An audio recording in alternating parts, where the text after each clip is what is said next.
place to be on Friday night was Logan County for the big 3A1 showdown between Boonville and Charleston, although unfortunately much of the excitement fizzled before the opening kickoff.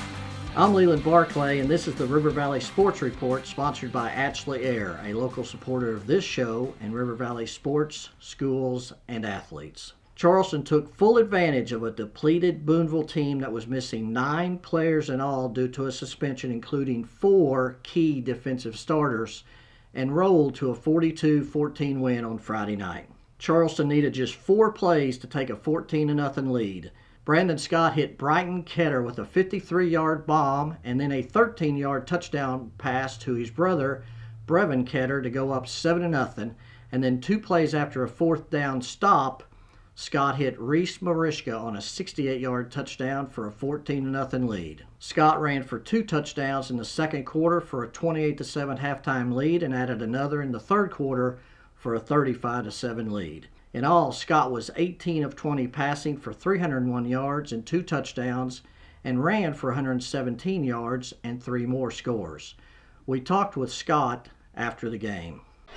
Early, boy, you had the 4 plays, 2 touchdowns. I think you hit your first 7 passes of the game. Was that something that you guys thought was there all week? Yeah, that's what we kind of game planned that. We knew we were going to attack the air, and that's kind of what we do every week. But we felt good about it this week, and I feel like we had really good a good week of practice and good scheme.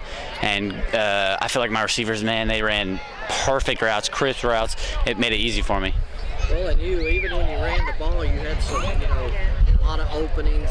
They protected well up front. It seemed like a total team effort. Yes, sir. I can't say enough about the O-line. They kept it clean for me all night. The only time I got hit is when I was running it. It felt good. We also talked to Brighton Ketter about his 53-yard bomb to open the game.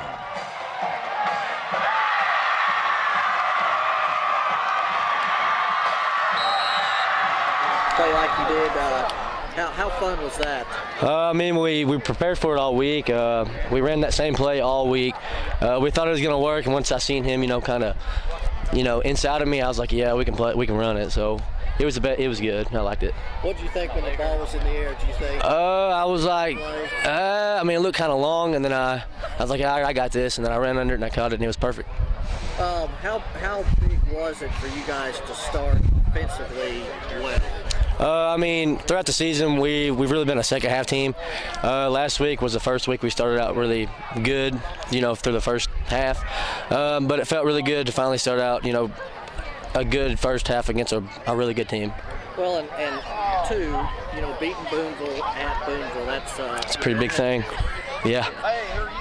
That had to be, it's got to be a pretty good feeling. Oh, it's a great feeling. A big part of Charleston's 467-yard offensive performance and the defense that had 3 4th down stops were, of course, the offensive and defensive lines, and we discussed the game with senior 2-way lineman Roy Hudson, who, by the way, has scored a 32 on his ACT.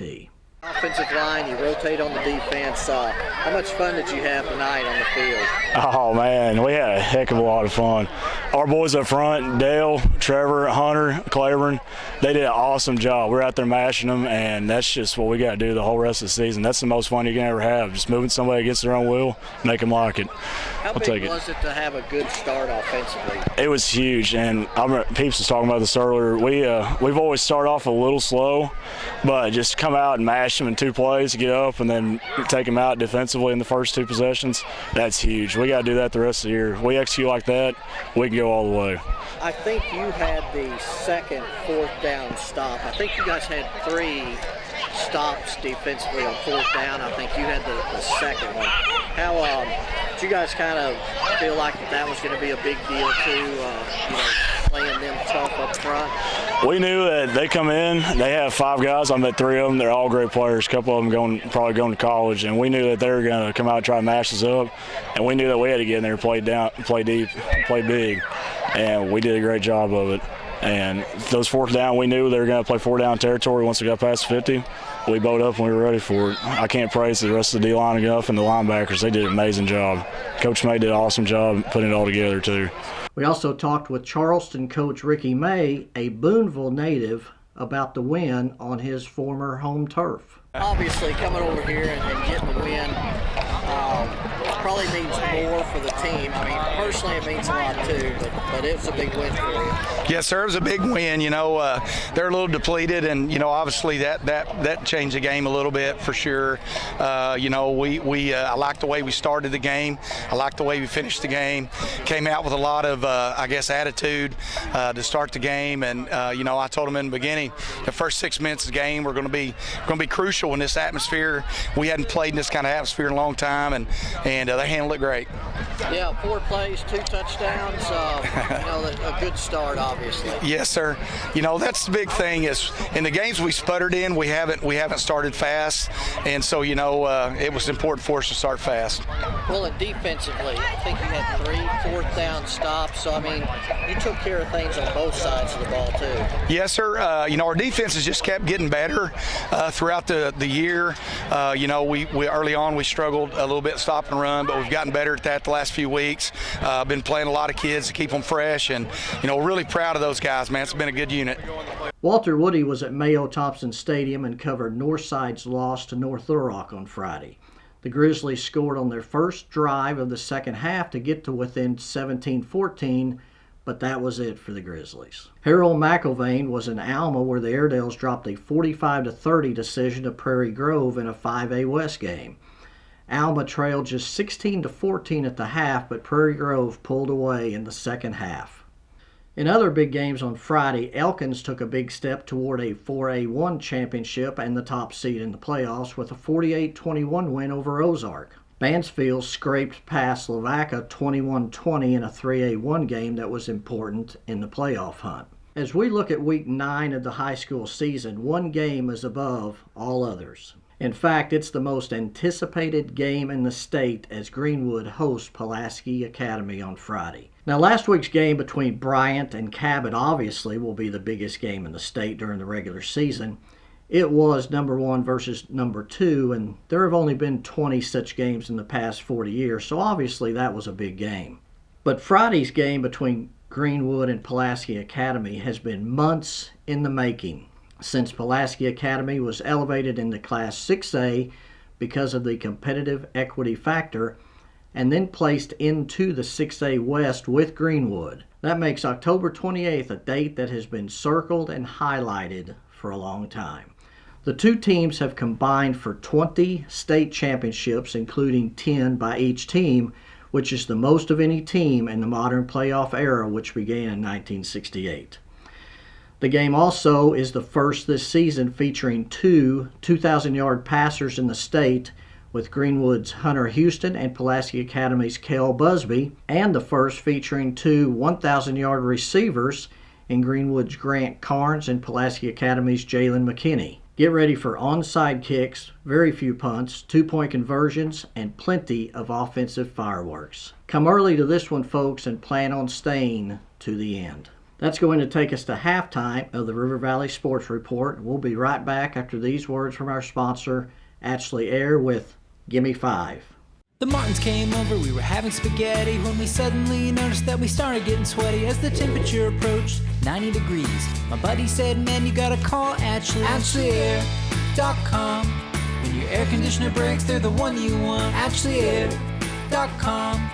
They're fast and they're good and they got it going on. The technician showed up the very same day. Got it fixed right and fast, he was on his way. When your air conditioner breaks, you know who to call. There's only one choice. AtchleyAir.com. Gimme 5. These are the top 5 performances of the past week in the River Valley. Number 1, this week's River Valley Player of the Week is Southside running back Isaac Gregory, who for the second week in a row ran for 5 touchdowns in the Mavericks' 55-44 win at Springdale Harbor. Gregory ran for 260 yards, the most for a Southside back since Andrew Jaber ran for 280 yards in 2005. Gregory was joined by quarterback Carter Zimmerman, who added 240 yards and 3 touchdowns on Friday, marking the first 200-yard duo for Southside since Julius Jones and David Price did it in 2010 against Northside. Number 2, Greenwood quarterback Hunter Houston threw for a career-high 441 yards and 3 touchdowns, all to Grant Carnes, in a 42-21 win over Russellville on Friday. Houston also ran for 2 touchdowns in the 536-yard attack. Number 3, Subiaco Academy defeated Genoa Central 46-22 on Friday behind the running tandem of Giovanni Vargas and Brody Koch, who both ran for 105 yards and 2 touchdowns apiece. Koch also had a touchdown pass and 9 tackles on defense. Vargas also had over 100 yards receiving with 114. Anthony Gehrig also threw a touchdown pass, ran for 21 yards, caught a pass, had 7 tackles, intercepted a pass, and returned 2 kickoffs for 18 yards. The Trojans begin the 8-man large school playoffs on Friday, traveling to Fountain Lake. Number 4, Clarksville's Macy Weathers and Matthew Dunsworth finished first in the girls and boys respectively 4A4 conference cross-country meet on Tuesday and will compete in the state cross-country meet in Hot Springs next week. Number 5, the County Line Indians are off to a 4-0 start to their basketball season, beating Acorn 65-56 on Tuesday night. It's our pleasure today to welcome to the show a guest, Tyson Simon of the Fellowship of Christian Athletes. Now, he is a multi-area director, but we definitely think of Tyson as the River Valley FCA guy. I know you wear many other hats than that, but it's our pleasure to have Tyson Simon with us today. And when I think of Fellowship of Christian Athletes through the years, I've always thought of coaches and athletes on the high school and college level. But gosh, you guys do so much more than that in the community, especially right now. One of my favorite events that you guys hold is the Fields of Faith, which is so important to what you try to do. And just kind of tell us about, if you would, Fields of Faith and how many there are around the state and just about that event. Absolutely, Leland. Thank you for having me on. My pleasure. And so Fields of Faith, like you said, is one of our biggest evenings in October when it comes to evangelism. And so currently I think we have about 43 scheduled in the state of Arkansas, and then here locally we have about 11. And so this year there is something unique. We went to smaller, more community-wide Fields of Faith here in the River Valley. And so our huddle leaders have stepped up, our volunteers have stepped up, and our staff have stepped up to actually be able to put those on. Fields of Faith is a night where individuals in the community, high school, junior high, and parents come out, and we worship the Lord on a football field. And students stand up and are counted for Jesus. And so they will get up and either worship, share their testimonies, and speak. And so here recently, I was just at the Southside one, and an individual by the name of Zeb Allen, a student, got up and shared his testimony, and he had took a summer off of playing baseball to work at a summer camp. And he said that at that camp, 700 students were saved. And he's sharing this to about 300 to 400 people on Southside Field, and is standing up for his faith. And he's, I think, a senior at Southside on the Southside baseball team. Yeah, so tonight we'll have 2 Fields of Faith, one in Stigler and one in Two Rivers, and then 2 more next week, one in Charleston, and that will be for the Lavaca community and Charleston community, and then one in McAllister, Oklahoma. I know Fields of Faith is, like you said, it's a big deal. Kind of how long, what's kind of the history of that? Where does that go back to? Jeff Martin, as a director in Oklahoma, started Fields of Faith based upon King Josiah. And he said if King Josiah can do this at a very young age, our young athletes can do the same thing. And so they pulled together Fields of Faith one night in, I think, eastern Oklahoma is where it was originated from, and had the first Fields of Faith. And so that's where it started, Jeff Martin in Oklahoma about 25, 30 years ago off of King Josiah. Another big thing you've got coming up, and this is, I think you said, one of the biggest things you guys do as well, is the Jim Rowland River Valley Run. But this year, too, you've even added a a little extra element there of a to throw in a north side versus south side aspect to it. So kind of tell us what how many runners do you have out for that, and if you would give me the background on how you got the north side south side. Yeah. So this is one of our biggest support raising events we do in the River Valley, and we'll have close to probably 500 plus runners this year. We're shooting for 600. It is the 15th year, and it is the 15th year. Back in 2008, Ken Hamilton, who was the state director, started this race out of Ben Guerin. In 2016, it was handed to me, and Daniel Go is our race director, and he just built the race to where it is today. We have a training group that consists of about 400 or 500 adults that run in the community. And we'll have a great time on November 5th. We'll have a DJ out there. We'll have fun cheer stations. It's probably going to be one of our best races. And if you're a runner and want to experience that atmosphere, I'd encourage you to come out and join us. But you asked, how did that thought come? It's very fascinating. I hire out all of our graphic and marketing stuff, and our graphic designer sent me 2 shirts. A baby blue one and a red one with the new design. And one morning I was sitting there, I think I got done praying, and I was like, that's it. Why don't we have a competition between Northside and Southside? Coach Rowland's 15th year. He'll be able to give a trophy to either one of the winners. And so I was going to use a coach. But as I started thinking about it, Jeff Pruitt, the principal, is actually one of our FCA leaders and leads a coach's Bible study. And then Chris Carter is back in town as a principal and is a great friend of FCA's. And so I was like, these 2 pillars of their school with FCA and their appreciation and their volunteer work for FCA, why not put them on that platform? And so we set a meeting, and Jeff came in and Chris came in, and I just said, guys, this is what I'm thinking. I don't have the total plan. Are you guys willing to help recruit as many 5K runners as possible?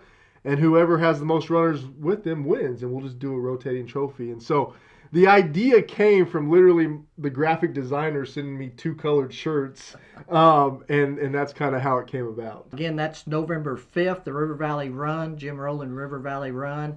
That is downtown Fort Smith in the Bakery District. It's going to be a great event. And like I said, when I think of you guys, I think of coaches and athletes, but you guys are involved in stuff year-round, and including right now, I know the state volleyball tournaments are going on, and one of those, the 3A, is in Mansfield, so you guys are involved in that. We've also got, basketball season's just around the corner. Actually, it's already started for some schools. I know that Mansfield is hosting a basketball tournament the middle of November. Then on November the 19th, Northside is having their big one-day showcase, which is going to be a huge deal with some nationally ranked players coming in, some great competition. You guys are also kind of involved with those. So what else do you do kind of there and other places? Yes. This next 3 weeks is big for us. We just got done talking about the run, but my dad, who is serving as an area rep down in Mansfield, they are just welcoming FCA with open arms, Magazine, Waldron. And so we are providing some resources to all of the state teams and their athletes, hospitality room. And the 4 core values of FCA is excellence, teamwork, integrity, and service. And sometimes we miss that service element. And so really what we're doing down there is more on the service lines. Like you said, the showcase coming up, we have partnered with Coach Burnett and the Northside basketball program. And we'll be providing post-game meals to all the teams, and then we're bringing in a professional basketball player to come in and to speak to all those teams. So we'll get to actually share the gospel of Jesus Christ to over 200 athletes that are coming in. And in that night, I think there's about 5 D1 commits that are coming in, and I think the 2024 number 1 rated point guard in the nation will be here. And so I'm suggesting that the entire city come out and watch that event. Like I would like to fill the stands of about 2,000 plus and really put on a good show. So that was a partnership with Heather Tidwell, Coach Burnett, and myself, and we'll be there to serve those athletes. provide them with shooting shirts. And then something else we're doing is Connor Nolan and Michael Turner will be visiting Fort Smith, Arkansas on Sunday, November 13th.